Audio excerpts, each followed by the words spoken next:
right, good afternoon, everybody. It is Tuesday, July 31st. It's the last day of the month. Oh my goodness. That means it's time for school to start back. That means most of this year is gone. So, there are some things, if you hadn't already done it, you are really behind the eight ball. But nonetheless, don't fret. The key is start today. Start today with what you can do better. We always have to remember this. The decisions we make today, they impact the opportunities we get tomorrow. So be mindful of the decisions you make today. But that was not what I was planning to talk about in today's session. But come on, you guys, join in. I thank you guys for joining in and spreading and sharing the word.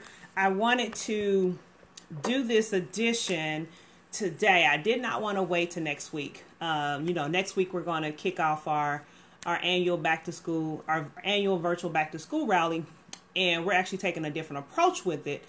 Next week we're going to actually share tips, but what I'm doing is I'm bringing in parents, and we're going to have some dialogue and share some of their best practices, some of the things that they've done, and take some of their suggestions to help you all, do better in your efforts of what you're looking to accomplish with your kids, whether they're in high school or in college. We're going to share for both audiences. But today, I wanted to have a conversation, and what I'm calling it is the hidden gem. There are hidden gems in colleges. I've been sharing different articles and touching on it a little bit, but not at the extent I'm going to cover today. I really just kind of realized that, hey, I don't think people are really getting the message. And the other side of this is, I don't think people truly understand or even think of them when they think about going to college. So let's talk about this hidden gem. The hidden gem, the missed opportunity I am referring to, you guys, are technical colleges. So technical colleges they've been around for a long time, but there are so many opportunities that exist within that university or that college format that people are missing out on them. We've been programmed as a society to go to high school, graduate from high school, and then go to a 4-year college or university. And that's what we've been taught to do. Because when you think about it, there was a survey that was done. 30% of students who go to college, they go to college because they believed that was naturally the next step. That's what they were told to do. So that's what you do. We graduate from high school, we go to a 4-year college. 23% of the students who went to college said they did it because that is what was expected of them. But nobody talks about community colleges, technical colleges. Actually, for a long time, there was like a stigma around students going to community colleges. It was just kind of like we turned our nose up at them, like, oh, you really didn't go to school. That's not a real college and all those things. Let me tell you guys, look, if that is your mindset, if that's what you're teaching young folks, please stop it. Stop it, stop it, stop it. We are setting them up for failure. That is a great way for many students to get on a career path that makes them employable, and it does not land them in thousands and thousands and thousands of dollars of student loan debt. I'm always preaching and talking about student loan debt crisis, and this is part of the process. And I was just having a little dialogue earlier online with my media coach, and she didn't think about it in this way. And I'm like, hey, trade schools, technical colleges, they are all part of colleges. And so if people don't realize, when I talk about going to college for free, we talk about all colleges in here. We talk about all the colleges in here. It's all the same thing. You got to have a game plan. You still need to follow some of the preparation process to make it happen. So when I say going to college for free, please understand it is not limited to four-year colleges and universities, because I understand the reality is, one, all of our students, that is not their path, and that is okay. If you've been following me, you've heard me say that. But the other side of that is many of the job opportunities that exist today in 2018 are jobs that do not require a four-year degree. Students can go to community colleges, can go to our technical colleges and go into special programs because of the demand for those programs and for those skill sets are so high. They are throwing money at those programs, and those programs reside at the community colleges, at the technical colleges. So I've been saying it for years, but I don't think people's been listening to me when I've been saying, look, don't turn your nose up at community colleges and technical colleges, because if you are actually watching the trends across the U.S., man, these technical colleges and community colleges, man, they have some nice campuses. Why? Because they've been pouring money into those colleges. In some instances, they're getting a lot more support and resources than some of the four-year colleges and institutions. So the hidden gem, the missed opportunity we're sleeping on are technical colleges. So let me just kind of give you some information and share with you some stats and why I'm really dedicating time to have this conversation. Because last week, or the last couple weeks, I've been sharing some videos, and I've been talking about, our project management class that we have coming up, and talking about the skills gap for the need we're going to have for project managers. But with that, I also touched on a little bit of the IT skills gap that exists. Well, as a nation, we have a major skills gap. So you got a skills gap from a STEM perspective, and you have a skills gap from some healthcare and some other perspectives as well. So we need to understand, what are the trends? What are the high demand careers? And that's what we need to educate our kids on and expose them to, so that we can help them make the best decision concerning their career path. So going back to skills trades, that means when we talk about skills trades, we're talking about basically a profession, a skill a person acquires that they will use in a job. It does not require a four-year degree. They get this experience by going to like a technical school, because basically they're learning the application side. They're learning not the application. They're learning the educational side of it. So the theory around what that skill entails, but at the same time, they're also getting hands-on experience, which allows them to build their knowledge in an experiential learning environment, which oftentimes is connected to an assigned apprenticeship program or an internship program of some sort that puts them on the job to further elevate their level of knowledge in a actual work setting. So that's the benefit of going to technical schools, trade schools, but there are some things we definitely have to keep in mind, and I'll get into that later. But first, let me just share some stats with you, because I want you guys to understand how much opportunity really exists in this space. Well, let me just back up, because, I just realized, see, I love what I do. I get so passionate, I just start talking.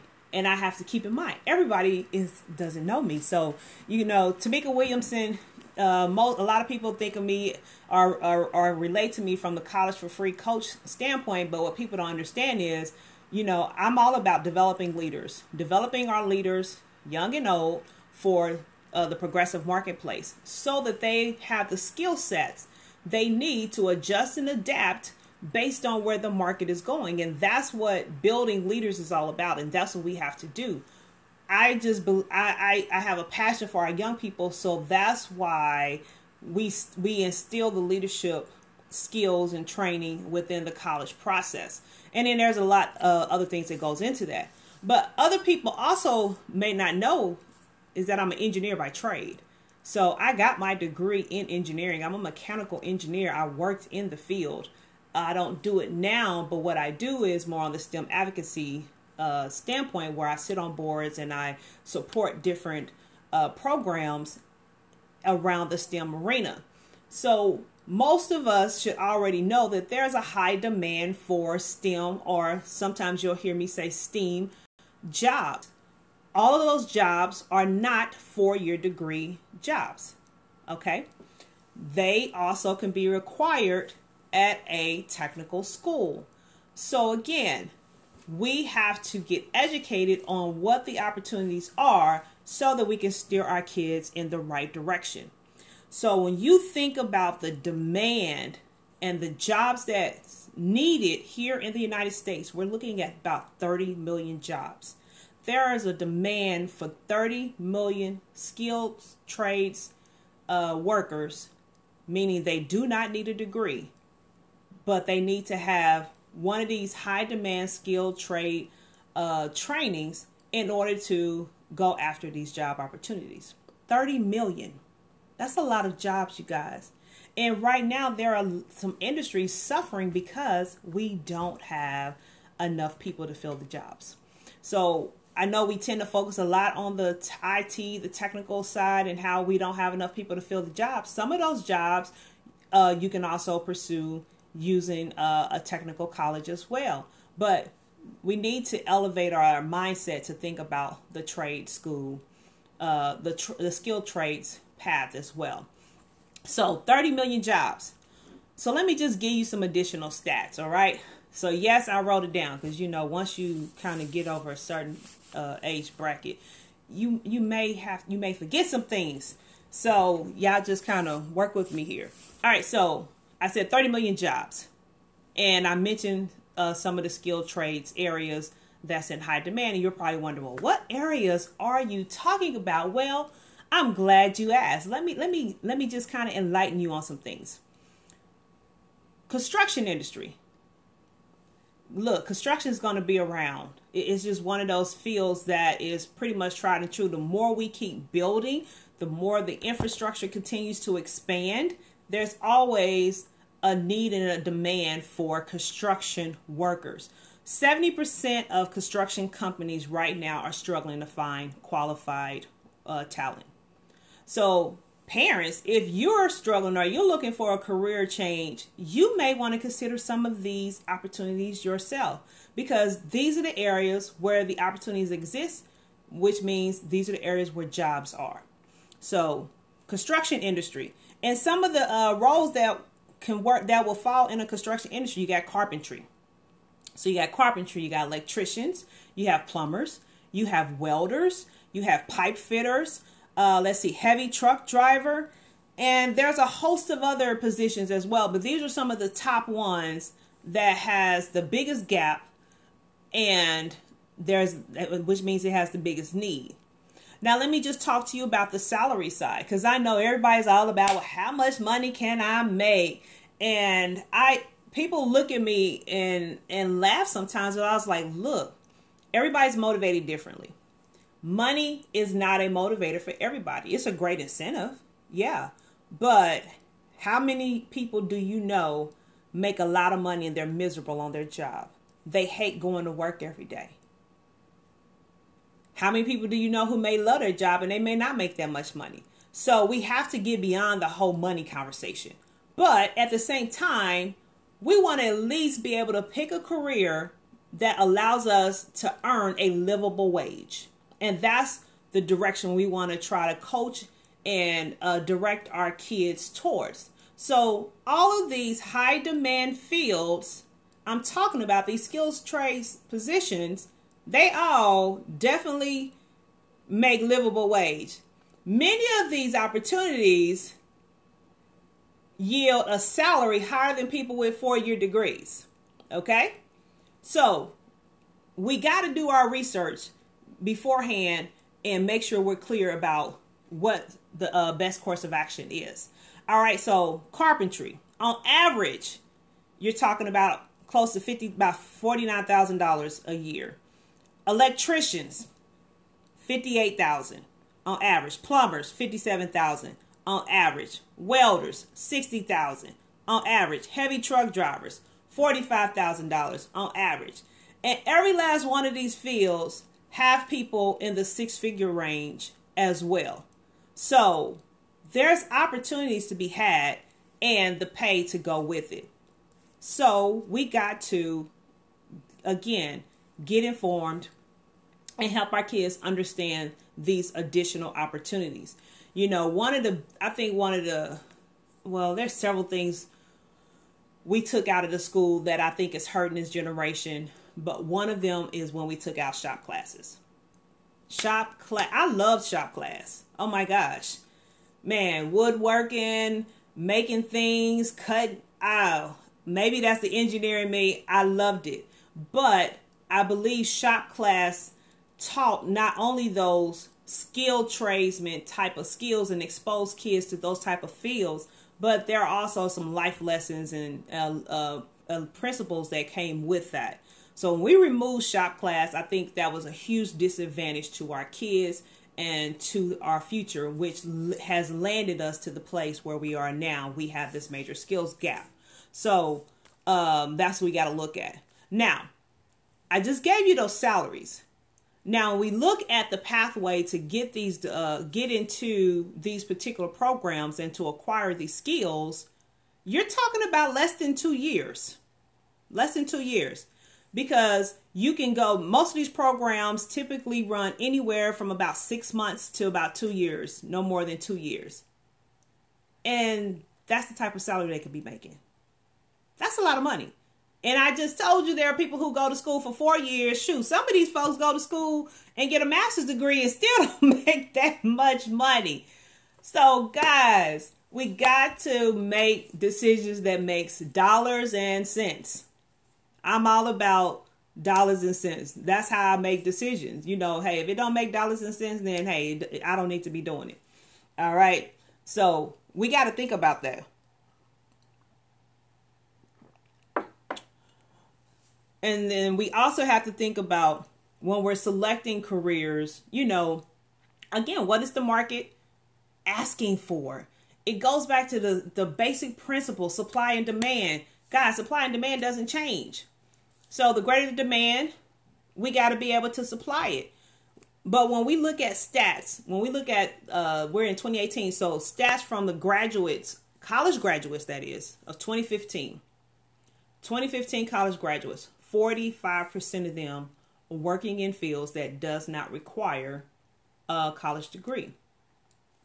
That's a travesty to me, because I bet you probably about 60% of them have student loans. When you just think about the law of averages and the percentage of people in this country who's contributing to the $1.5 trillion debt, many of them are working in jobs that do not require a college degree, which means their pay is probably not more than $20 an hour, and they have student loan debt. That doesn't make dollars and cents. Now, there are so many reasons that could happen, and I don't want to get off on that side tangent, because we can be there as well for a long time. That's a lesson within itself. But again, it goes back to, are we doing our due diligence and looking and searching for information that's going to help our kids make the right decisions? So here are 5 steps I'm going to give that that we should definitely take to help our kids explore these opportunities. Because as you're talking about next steps from high school, parents, I know we want the best for our kids and we want them to do better or have more than what we had, but we also have to let them chart their path. So be careful about influencing them by trying to live through them. So what I mean by that is I've gone to school. I've encountered many people. Well, I only went to med school because, hey, my parents are both doctors. My sisters went to med school. So, hey, that was the thing I was supposed to do. That's what they expected me to do. Going into fields just because you were expected to do it, or that's what your parents wanted you to do, that means they're not going to be happy in that field. They're not going to thrive and be the best that they can be, because their heart is not all the way in it. They did it because somebody told them they need to do it or they should do it, instead of this is what I want to do. So how we teach our kids is through exposure. We need to start exposing them to different careers. We cannot depend on the school to do it for us. So parents, we have to take the helm and expose them to different career opportunities so that we can help them make the right decisions. So the first thing we want to do is explore what are the high demand careers. Find out what the high demand careers are. You can just easily go and Google high demand careers for 2018. They'll list the high demand careers that require degrees. They'll list the high demand careers that does not require a degree. Find out what those high demand careers are. And you also definitely want to do this, especially if parents, you know your kids. We know which child is probably more apt to go to a 4-year college and they're going to do well. And we know which child, college may not be their thing. So you know your child. But again, that exposure piece comes into play. So we just need to educate them on how to pursue the process. So the first thing, again, is to explore high demand careers so that we can see if there's a particular career or careers they are interested in. Because based on what they're interested in, that will lead you or lead them down the path or the process to start exploring more about that career and understanding what the requirements are, what the path is to pursue that career. So that's what we need to do. Explore the high demand careers. Secondly, we want to identify qualified schools. So I want to park here for a minute. You know, especially when we start talking about technical trade schools. This is very, very critical. It applies to all colleges, but it's really more prevalent here because there are many schools out there in the trade and technical arena that may not be looking out for your child's best interests, to put it in a politically correct way. We have what's called for-profit schools. We also have what's called nonprofit schools. So when it comes to the technical schools, you heard me mention earlier, a lot of states are investing money in their community colleges and their technical colleges. So my recommendation is I would pursue the technical colleges that that's aligned with your state's university system. So like here in the state of Georgia, we got the University System of Georgia, which basically governs or sets the standards for TCSG, the technical colleges and schools of Georgia. So they pretty much have identified what the key high demand fields are, what the requirements are, and all the technical schools pretty much is funneled through that page. Now, the beauty of that is whatever those high demand fields are, if your child is pursuing those high demand fields, they have money allocated to cover the tuition for those fields. So going back to this college for free piece, making the right decisions in terms of colleges and selecting the right fields, this is how one way college can be free is because we identified technical school is the best pathway for my child. And now we're enrolling them through the TCSG program here in Georgia or whatever program your state has, because again, it's not just happening here in Georgia. Multiple states, many of the states have invested a lot of money in their technical schools because of this 30 million skills gap problem we have. So look for the programs in your state and look and see what money they have allocated to fund these technical degrees. I know here in Georgia, we have money and students can go and pursue these technical programs for free. So identify the qualified schools. So you want to make sure that, of course, they are accredited, but there are some other things you want to look for too, and that goes into step 3. So step 3 is you want to start researching the school's program. So what you're looking for when you research the school's program is, because it's beyond does the school have the major or the program I want to I want to, or my child wants to pursue, you need to dig deeper and ask more questions. We need to understand what's the employment rate for students who graduate through the program. Once they graduate, so basically, once they graduate, what percentage of your students are getting jobs?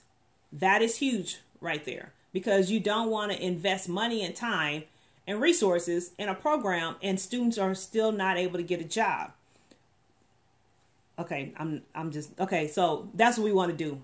I don't want to get off on a tangent. So we want to look for their employment numbers. And part of that is also looking at what type of relationships do they have with industry, with companies that need that particular fields.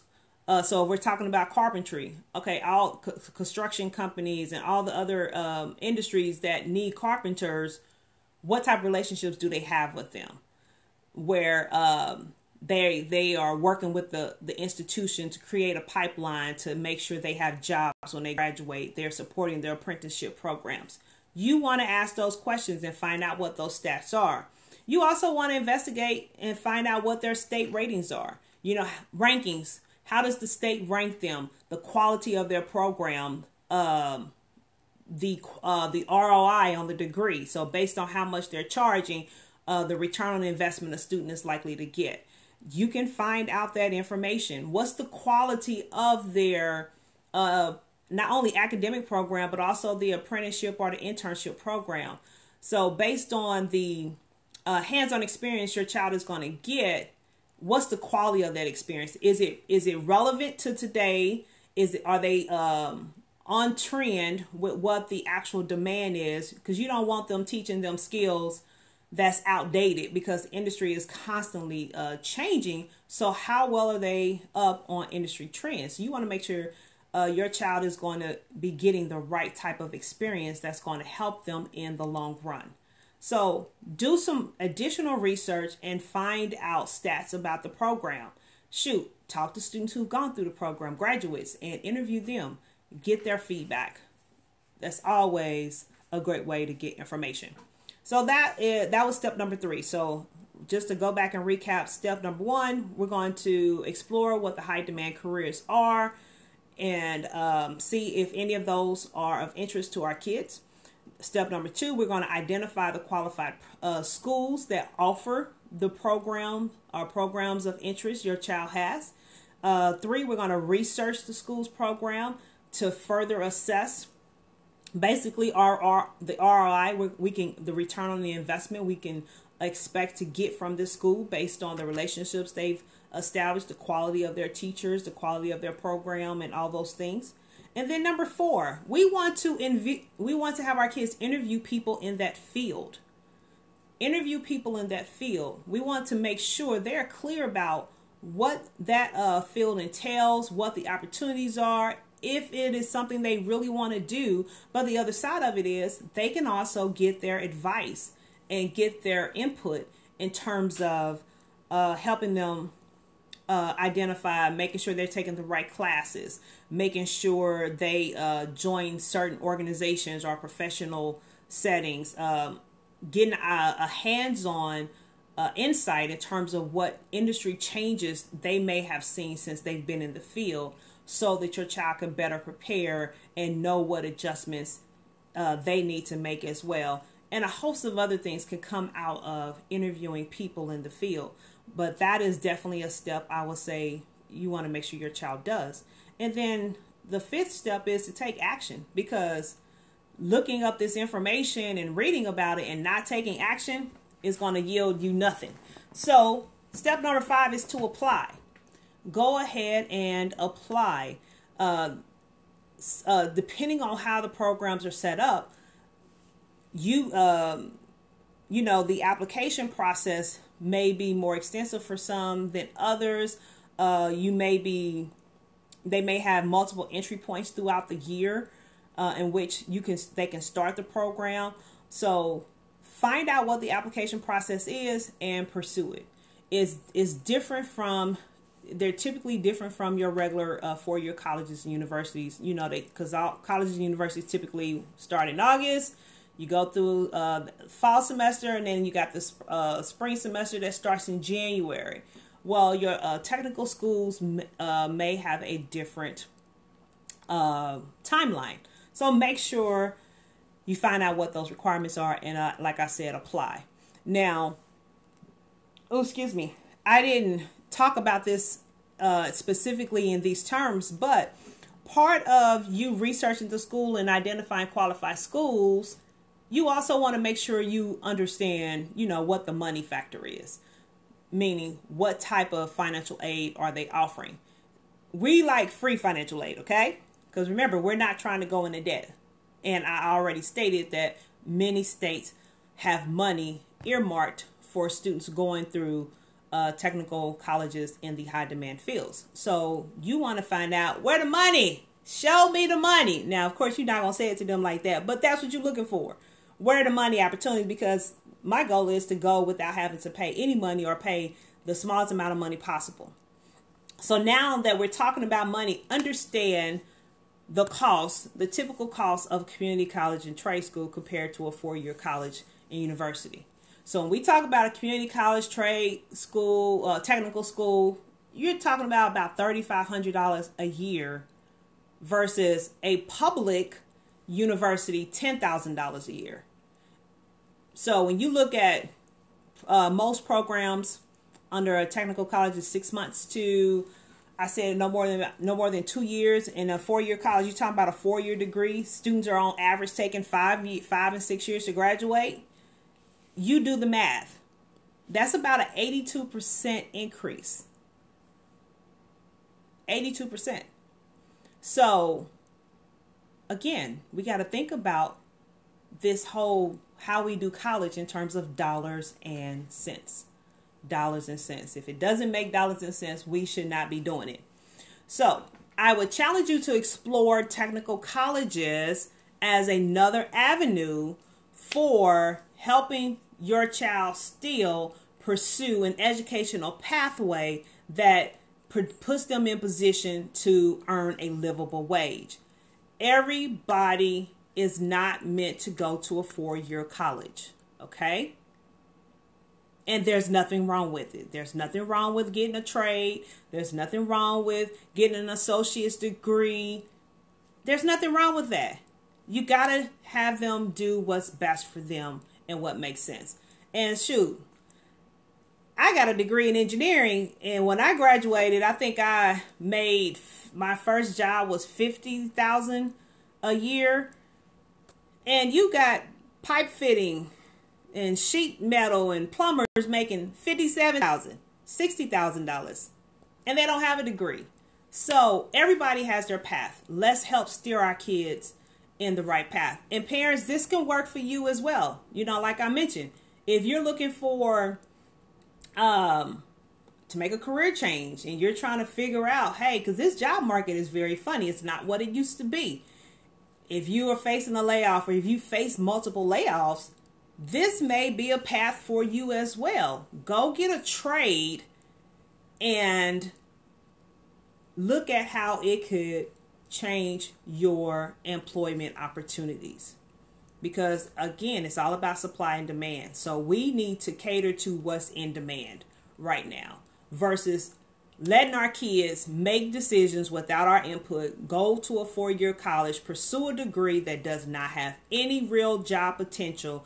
And while they're pursuing this degree, they are taking on student loans. They're graduating in debt, unemployable, because we didn't help them make the right decisions.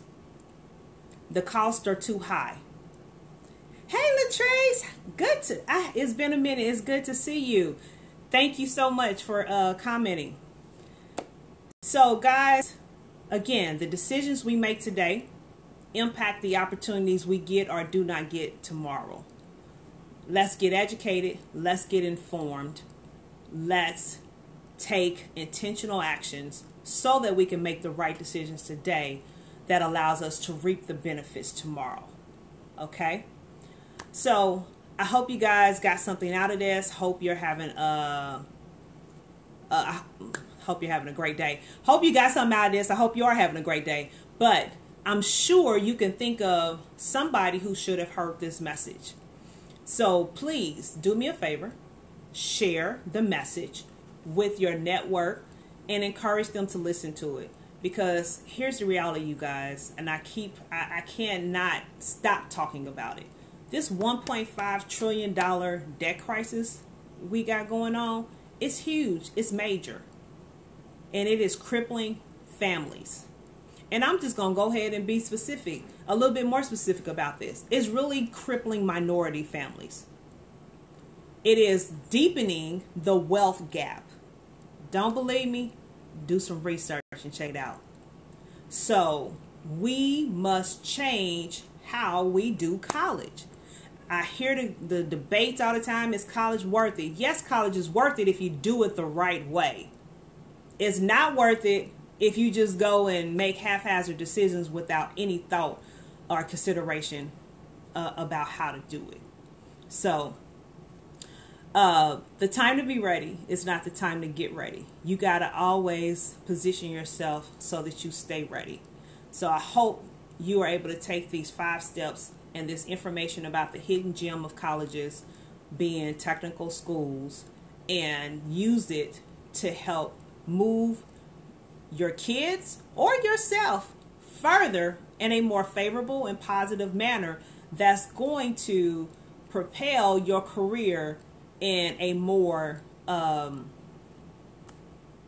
elevated direction that's going to pay you back great dividends. So this is your favorite College for Free coach, leadership development, project management trainer extraordinaire, Coach T, sowing more seeds of wisdom. Until next time. I'm probably going to drop a couple more videos this week, but look out, next week, again, we're doing the virtual back to school rally. So look out for information on that. So you parents of high school or about to be high school and college students, get some of the tips. We're going to share some success strategies as well. So until next time, make it a great day. Again, the decisions you make today is going to impact the opportunities you get tomorrow. So choose wisely. This Coach T signing out.